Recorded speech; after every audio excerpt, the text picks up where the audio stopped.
Boa noite, boa noite. Meu nome é Marcelo Simonato e nós vamos falar hoje sobre o livro Liderando Juntos, bate-papo com o autor, mais uma quarta-feira aqui todas as semanas no meu canal no Instagram e também no YouTube, Marcelo Simonato Oficial, falando sobre o livro Liderando Juntos, do qual eu sou o coordenador e um dos coautores também, junto com meus colegas coautores, a cada semana trazendo aqui para vocês um assunto relevante sobre liderança, gestão de pessoas. E nada melhor do que ter o próprio coautor falando conosco sobre o seu capítulo, sobre o que ele pensa sobre liderança, o que ele vive na prática sobre liderança. E nós estamos hoje indo para o capítulo 22.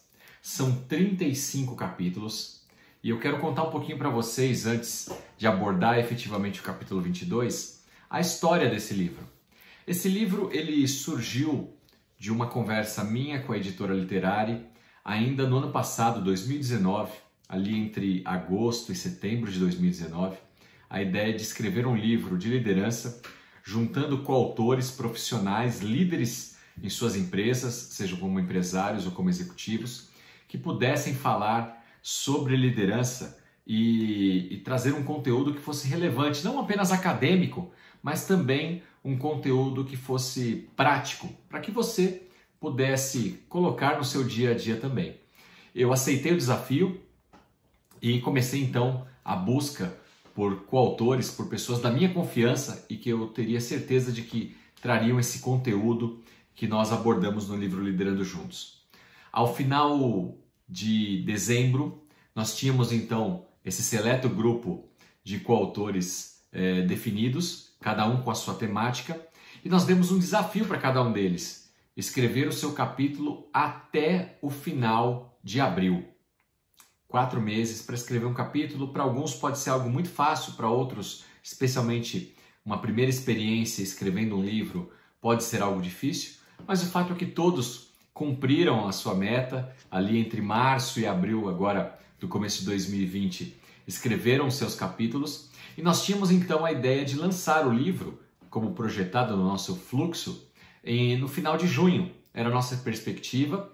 Seria uma noite de autógrafos em São Paulo, na Livraria Cultura do Shopping Iguatemi, um local muito nobre e que a editora Literari utiliza normalmente para os lançamentos dos livros. Eu mesmo já tive outros livros lançados nesse local e realmente é uma experiência fantástica, especialmente para os meus colegas coautores que estariam em seu primeiro livro.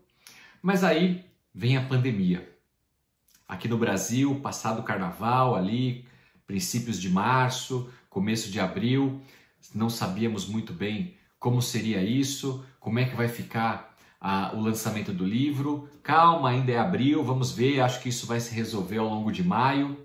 E o fato é que passou maio, chegou junho e nós tivemos quase que um lockdown, um fechamento de muitos comércios, shoppings e, obviamente, a livraria também. Então não era possível realizar o lançamento do nosso livro na data combinada e na livraria, como seria a nossa noite de autógrafos. Mas eu conversei com os coautores e também com a editora e decidi desafiá-los a efetuarmos o lançamento do livro mesmo de forma online. Já que nós estávamos trabalhando de forma remota, cada um em suas casas, tendo que utilizar mais os recursos tecnológicos em prol dos nossos trabalhos, por que não também fazer um lançamento virtual? E eles prontamente aceitaram esse desafio. A editora Literari também seria o primeiro desafio, o primeiro lançamento online deles. E então eu coordenei tudo, criei uma sala de conferência com todos os coautores, criamos um link para que os nossos convidados pudessem assistir esse lançamento através do YouTube, divulgamos em nossas redes sociais, para os nossos familiares, amigos, e muito bem, na sexta-feira, dia 28 de junho, às 20 horas, nós iniciamos o nosso lançamento online do livro Liderando Juntos. Eu, como uma espécie de mestre de cerimônias, conduzindo ali os trabalhos e passando a palavra para cada um dos meus colegas coautores, para o presidente da editora Literari, para o nosso prefaciador do livro, Mário Simões, enfim. E todos os coautores foram falando um pouquinho sobre o seu capítulo, quem ele era, o que o capítulo tratava, né? E nós levamos mais ou menos aí 1h20, 1h30 nesse encontro. E eu quero dizer para vocês, foi um sucesso. Mais de 2.500 pessoas estiveram ali online conosco numa sexta-feira, 8 horas, das 8 às 9h30 da noite. Depois você pode conferir. Esse lançamento está gravado no YouTube, lá no meu canal no YouTube, Marcelo Simonato. Procura lá Noite de Autógrafos, lançamento do livro Liderando Juntos, e você pode assistir, reprisar esse momento, que foi um momento muito rico, muito agradável para todos nós. Bom, moral da história. Acabou o mês de junho, entramos no mês de julho, agosto, setembro, outubro e estamos já chegando no final de novembro.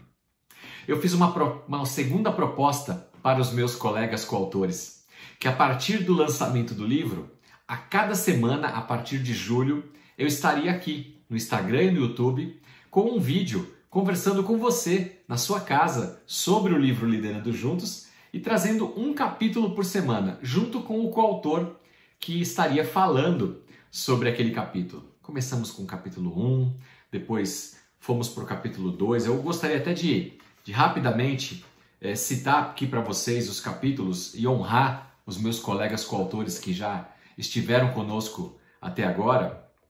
No capítulo 1 nós falamos com o Alexandre Gomiero e ele falou sobre os desafios da liderança em um ambiente de transformação. Depois no capítulo 2 trouxemos o Ahmad Bucar, um especialista em mentoria, e o capítulo dele não poderia ser diferente. Líder mentor, de gestor a líder inspirador. Foi também um bate-papo fantástico, com muita sabedoria. Depois, trouxemos no capítulo 3 o Augusto César Freire Silva, um grande amigo, parceiro, e veio falar sobre tecnologia, os desafios dos líderes. Em meio à tecnologia, qual vai ser o perfil desse novo líder? Liderar pessoas, liderar máquinas também? Então, todos nós precisamos estar muito atentos aos avanços tecnológicos e como nós vamos nos portar em meio a toda essa tecnologia que hoje está à nossa disposição. No capítulo 4, falamos com a Bruna Anunciação, que nos trouxe um capítulo muito interessante sobre a liderança com sensibilidade e eficiência. E ela abordou diferentes tipos de líderes e quais as consequências de você adotar um estilo ou outro. Foi muito interessante também. No capítulo 5, falamos com Carlos Alberto Rocha. Grande Carlos, trazendo positividade, a liderança positiva, aquele brilho nos olhos que cativa as pessoas, que influencia positivamente os colaboradores e o time. Muito bom também. No capítulo 6, falamos com o Carlos Ezal. Carlos Ezal foi meu professor nos Estados Unidos. Olha que honra! Aprendi com ele sobre liderança em 2017 no Havaí. E agora, passado aí quase 4 anos, tenho o privilégio, a honra de ter um professor junto comigo num livro que eu estou coordenando. Obrigado, Carlos. O Carlos ele falou sobre o legado do líder, as pegadas que o tempo não apaga. E pode ter certeza, Carlos, tudo aquilo que eu aprendi com você lá em Maui, o tempo não vai apagar. Depois fomos para o capítulo 7, falar com a Débora Torres sobre feedback e feed forward, ferramentas para o líder. Você sabe dar um bom feedback aos seus colaboradores? E o feed forward? Será que você sabe o que significa? A gente fala muito sobre feedback, mas e o feed forward? Aprender também a orientar o seu colaborador pensando para frente, não só olhando para o retrovisor, para trás, para dizer que ele acertou, que ele errou algo. Mas o que nós vamos fazer a partir de agora pensando no seu futuro, na sua carreira? O bom líder sabe dar feedbacks, mas também feed forwards. Interessante, muito interessante. Obrigado, Débora. Falamos no capítulo 8 com a Ellen do Prado Benvenuti. A Ellen também um caso à parte, amiga de adolescência. Nos conhecemos há mais de 30 anos e nossos caminhos se cruzaram novamente depois de tanto tempo. E a Ellen fez parte desse livro, ela que é uma grande líder junto com seu marido ali em Indaiatuba, na área de construção civil. E ela trouxe um tema muito interessante, liderando com amor e eficácia. Juntos somos mais fortes. Tem tudo a ver com o livro, né? Liderando juntos. Juntos, sem dúvida, nós somos mais fortes. Obrigado, Ellen. Um prazer, uma honra ter você no livro conosco. A Érica Matos, ela trouxe pra gente, eu já até perdi aqui a conta. No capítulo 9, a Érica Matos, no capítulo 9, trouxe o tema liderança afetiva. Melhores resultados vêm de relacionamentos humanizados. Eu não tenho dúvida disso, Érica. Muito obrigado pelo conteúdo riquíssimo que você contribuiu conosco. E aí no capítulo 10, olha que grata surpresa, tivemos duas irmãs, a Eulália Servilha e a Maria Cecília de Oliveira. As duas trouxeram o tema liderança visionária, escalando conquistas, e foi muito divertido conversar com elas também aqui. Muito obrigado, Eulália e Cecília. Depois, no capítulo 11, conversei com meu amigo Everton Fernandes. O Everton, ele falou sobre o segredo da liderança de Jesus, liderança servidora, o dom de zelar pelos seus liderados. Liderança servidora, liderança humanizada, a preocupação com o outro, tem tudo a ver e muito a ver com o momento que nós estamos vivendo. Obrigado, Everton. Depois, no capítulo 12, tivemos aqui um caso à parte. Fabrício Rocha. Fabrício Rocha, ele praticamente nasceu numa empresa, porque ele entrou muito jovem e está nessa empresa há muitos anos. E ele nessa empresa, ele participou do processo de transição dos acionistas fundadores para a segunda geração dos filhos. E no capítulo dele ele aborda justamente isso, de pai para filho. Uma visão prática sobre a sucessão de liderança entre gerações de uma família. Então a gente falou nesse dia sobre empresa familiar, sobre processo de sucessão. Nós falamos também sobre como descobrir os melhores talentos nesses sucessores, aqueles que vão servir para o negócio e outros que talvez vão ser só acionistas, vão ser herdeiros, mas não vão de fato assumir o negócio. E o Fabrício participou disso na prática. Você precisa de alguém para te ajudar aí no processo sucessório da sua empresa? Eu recomendo o Fabrício Rocha, porque ele tem experiência nesse assunto, ele viveu na prática. Depois, no capítulo 13, trouxemos outro tema sensacional, fantástico, com a Fátima Santana, falando sobre os desafios da liderança feminina. Ei, você, mulher, é difícil trabalhar, ser mãe, ser esposa, cuidar da casa, trabalhar e ter que também pensar na sua carreira? Como é que tem sido o seu dia a dia? E se você for líder, quais os desafios você enfrenta, tendo que provar o seu valor o tempo todo, muitas vezes não tendo as mesmas oportunidades, a mesma remuneração que os homens? Infelizmente isso ainda acontece em muitos lugares. E a Fátima trouxe para nós o que aconteceu na vida dela, na carreira dela como executiva e hoje como consultora, ajudando tantas pessoas também a se empoderarem, a trazerem um equilíbrio maior nas empresas em relação a também terem líderes mulheres em cargos de gestão. Muito bom esse capítulo. Depois falamos no capítulo 13 com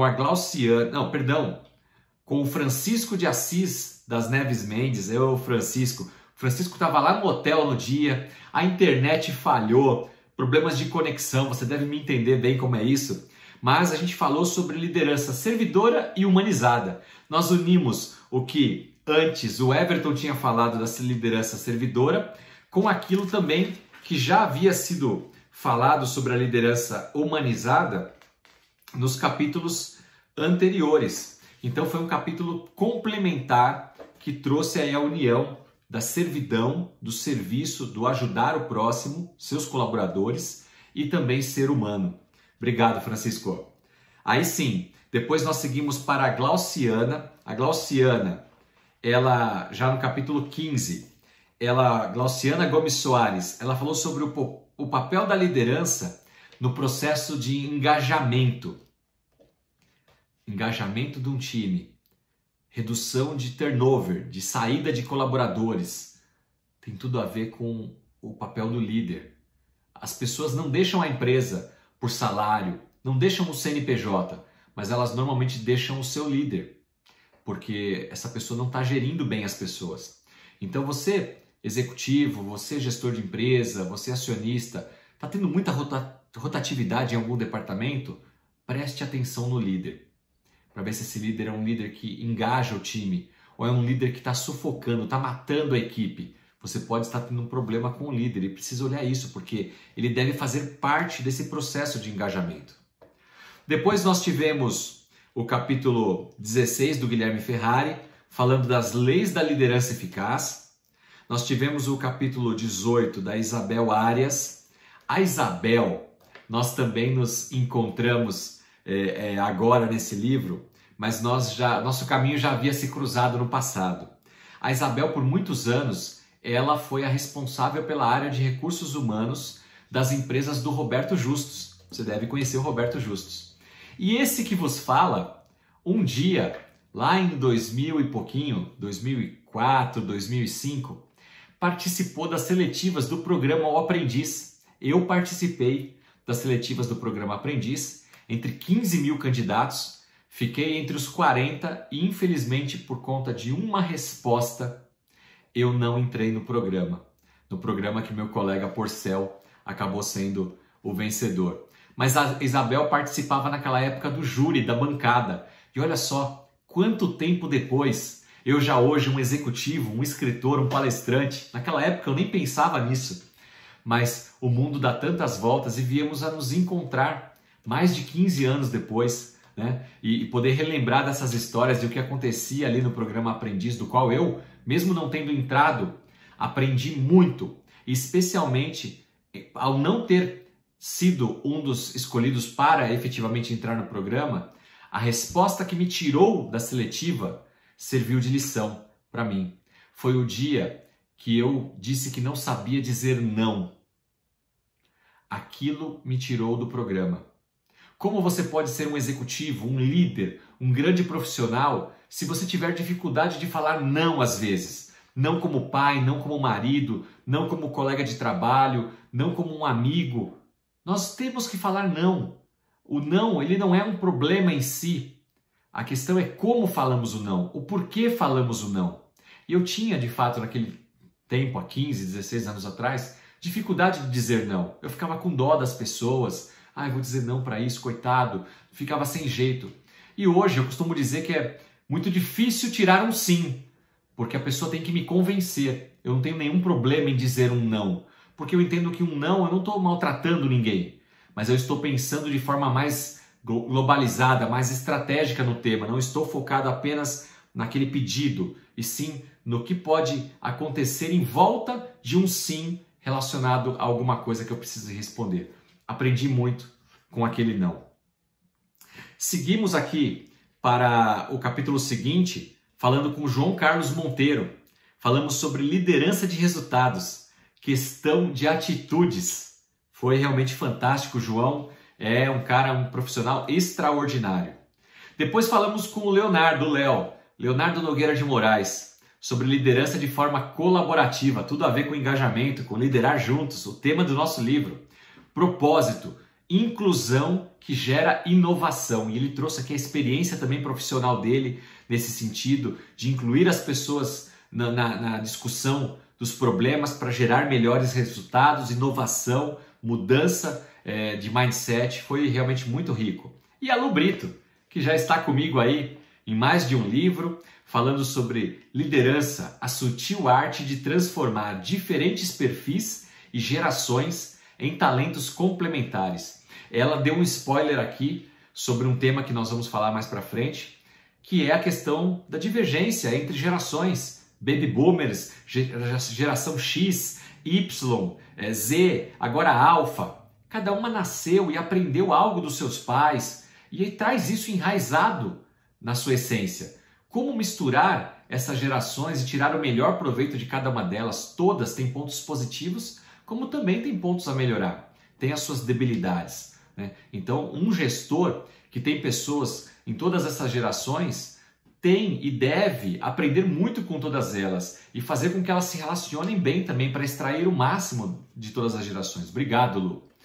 E na semana passada, nosso último capítulo, capítulo 21, nós falamos com o Luiz Gustavo Toso, outro líder executivo fantástico, que eu tive a honra, o privilégio de conhecer através de uma palestra que eu ministrei no ano passado, lá na Cielo, e o Toso, Luiz Gustavo Toso, ele era um dos diretores da Cielo. Hoje ele não está mais na Cielo, ele está na TIM, Telefonia, como diretor também executivo. Mas naquela época ele estava na Cielo e ele participou dessa palestra que eu ministrei ali, justamente sobre o capítulo do qual eu escrevi. Mas no capítulo do Toso, nós falamos sobre adversidade. Será que a gente está vivendo adversidade agora ou não? Momentos incertos, caos, dificuldades. E ele trouxe 3 cases muito interessantes para o debate. Um case onde está tudo indo muito bem. E quais são os desafios de um líder nessa situação? Um outro case onde estava tudo indo bem e de repente a empresa começou a ir muito mal. O que aconteceu? Por que os líderes não previram que as coisas poderiam mudar e a empresa de super lucrativa passou a dar prejuízo? Então, isso foi tratado no capítulo do Toso. E ele também falou sobre um problema familiar, a perca do seu pai e sua mãe tendo que assumir as rédeas da família, liderança na adversidade. Foi um capítulo incrível, realmente, que me fez e fez muitos aqui que estavam conosco se emocionar. E hoje nós vamos falar sobre o capítulo 22, que é o meu capítulo, falando não sobre adversidade, mas liderando na diversidade, porque juntos nós somos mais fortes. Inclusão social, a importância de falar de gêneros, de falar de portadores de necessidades especiais, raças, credos, e é sobre isso que eu quero falar. Qual que é o maior ativo das empresas? Será que são as máquinas? Será que é a marca? Ah, a patente? Não. Definitivamente são as pessoas. Apesar dos avanços tecnológicos, ou melhor, mesmo com os avanços tecnológicos, a era digital e tudo que a gente tem visto por aí, as pessoas ainda possuem aquilo que máquina nenhuma tem: a criatividade, a imaginação, algo que vem de Deus. Então nós devemos cuidar com muito carinho das pessoas. No meu capítulo 22 do livro Liderando Juntos, onde eu falo sobre liderando diversidade, nós não somos iguais. Como é que a gente pode tratar todas as pessoas da mesma forma? Nós devemos sim dar as mesmas condições de trabalho, oportunidades, respeito, não ter discriminação nenhuma. Porém, as pessoas são diferentes e devem ser tratadas como elas merecem. No meu capítulo 22, Liderando na Diversidade, eu trago alguns pontos sobre essa questão de gêneros, de raças, credos, contratação de portadores de necessidades especiais, e pesquisas revelam quanto isso é importante para as empresas. Há pesquisas que nos dizem que as empresas que usam da diversidade, da inclusão social em seu quadro de colaboradores, possuem resultados melhores. Aprendem a gestionar conflitos de uma forma diferente. Departamentos somente com homens, quando você coloca mulheres, se tornam departamentos mais amigáveis. Departamentos só com mulheres também às vezes não é bom. É bom ter uma mescla. E o que dizer da liderança? Até hoje, infelizmente, nós ainda temos mais líderes homens do que mulheres. As mulheres ainda têm muita dificuldade de chegar aos níveis de liderança e de receber as mesmas condições salariais dos homens. Os negros, os homossexuais. Nós temos que respeitar todas as diferenças e pensar que as diferenças trazem algo de muito positivo para as empresas. Eu mesmo, como líder, sou executivo de uma empresa e posso dizer para vocês com a boca cheia que eu tenho uma grande diversidade trabalhando comigo. Porque eu tenho homens, eu tenho mulheres, eu tenho brancos, eu tenho negros, eu tenho mulheres em nível de liderança além dos homens, eu tenho portadores de necessidades especiais. E quer saber de uma coisa? É uma maravilha trabalhar com todos eles. A riqueza cultural que todos eles trazem. Ah, e eu ia me esquecendo. Eu também tenho diversidade no meu time em relação a gerações. Baby Boomers, X, Y, Z, logo mais, quem sabe, um Alpha. E nós aprendemos uns com os outros. Aprendemos especialmente a nos respeitarmos, porque é isso que falta a muitos líderes. Por que não dizer ao ser humano? Então, líder que deseja ser um líder humano, um líder servidor, que deseja aprender a liderar juntos, tem que saber também liderar essa diversidade. Pensar na inclusão social não apenas como uma coisa social, como a palavra diz. Eu vou contratar porque é para ajudar, porque tem que cumprir cota. Não! Você vai contratar, você vai promover, você vai dar oportunidades, porque isso é bom para o seu departamento, é bom para a sua empresa. Os números confirmam isso. As empresas se tornam mais rentáveis, é dinheiro no bolso. Está me escutando, empresário, gestor, líder? O seu bônus vai melhorar, as suas condições de trabalho vão melhorar, a sua empresa vai ter melhor produtividade e com isso todo mundo ganha. Então pense na inclusão social, na diversidade como uma forma rica de você ter a constituição do seu time, do seu departamento. Eu quero trazer para vocês uma pesquisa que eu fiz sobre a diversidade e alguns números muito interessantes para compartilhar com vocês. Segundo a pesquisa, a inclusão trouxe ganhos positivos para o clima organizacional. Nós perguntamos então para uma série de pessoas de diversas empresas que tiveram a inclusão nas suas empresas. 65% das pessoas entrevistadas concordam plenamente de que a inclusão trouxe ganhos positivos para o clima organizacional da empresa. Você está com um problema no clima organizacional aí da empresa? Diversidade. Isso traz alegria, traz aquela pimenta, aquele molho que a sua empresa está precisando. Outra pergunta. A inclusão trouxe uma melhora no espírito de equipe? Está precisando melhorar o espírito de equipe aí do seu time? Pois é. 46% das pessoas disseram que concordam totalmente e mais 28% disseram que concordam. Então, mais de 60% estão no nível de concordar com isso. Melhorar o nível da equipe. Você se sente confortável trabalhando com pessoas que pensam e agem diferente de você? Talvez tenham líderes aqui que falem, não, eu não gosto. Eu tenho que ter a minha decisão e as pessoas têm que obedecer e respeitar. Isso não é liderar junto. Porque você, líder, toma decisões. E esse é o papel, tomar decisões. Mas você deve ter os ouvidos, a mente aberta para escutar a opinião dos outros, a experiência dos outros. E aí sim tomar decisões mais sábias. Segundo a pesquisa, 68% das pessoas se sentem confortáveis ao trabalhar com pessoas que pensam e agem diferente delas. É muito bom, isso gera crescimento para todos. Outra pergunta, depois da inclusão da diversidade, a sua atitude em trabalhar com pessoas que pensam e agem diferente de você mudou?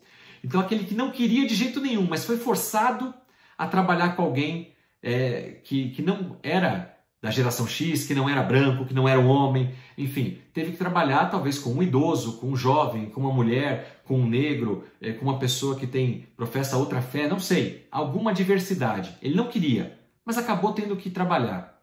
Mudou a sua atitude? 51% disseram que mudou completamente e mais 25% disseram que concordam, que houve mudança no seu comportamento. Então, aquilo que talvez você esteja um pouco relutante em fazer, saiba que pode ser uma grande aprendizagem, uma grande oportunidade de crescimento pessoal para você e, consequentemente, profissional.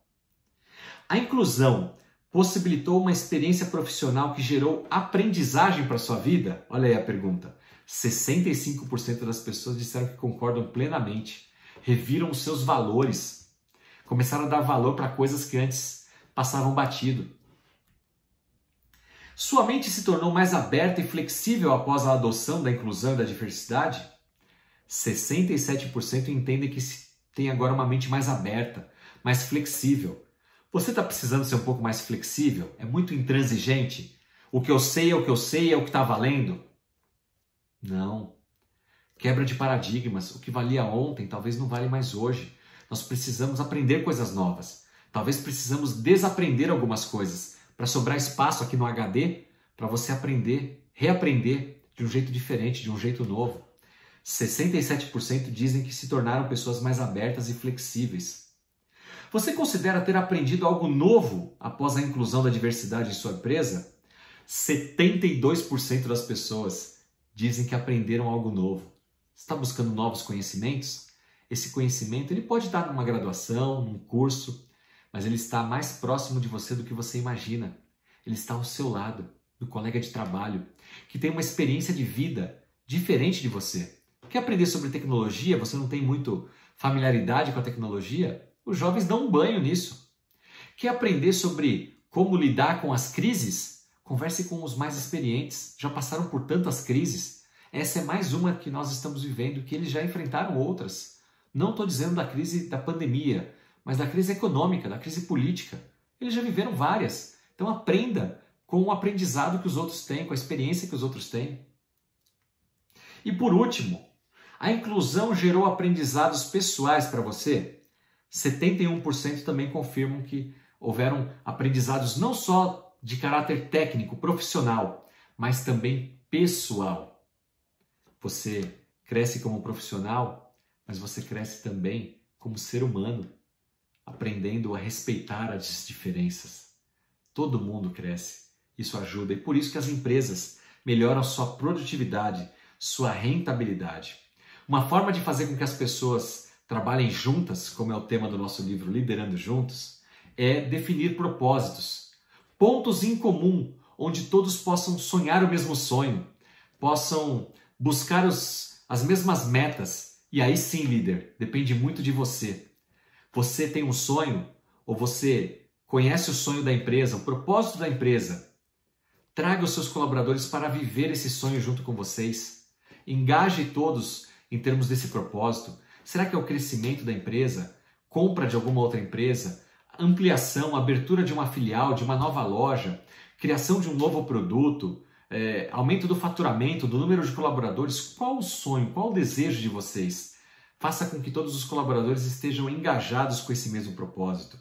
A revista Exame já falou sobre a força do propósito, e as empresas que têm isso no seu dia a dia são empresas que têm melhores resultados.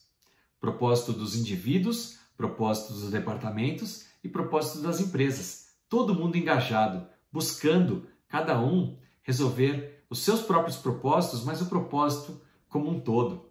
Então não importa se você é homem, não importa se você é mulher, não importa se você tem outra preferência sexual, se você é negro, se você é branco, se você tem outras etnias, raças, se você é de qualquer uma das gerações, se você é um PCD, portador de alguma necessidade especial, se você tem algum tipo de deficiência, não importa qual a sua religião, que credo você professa.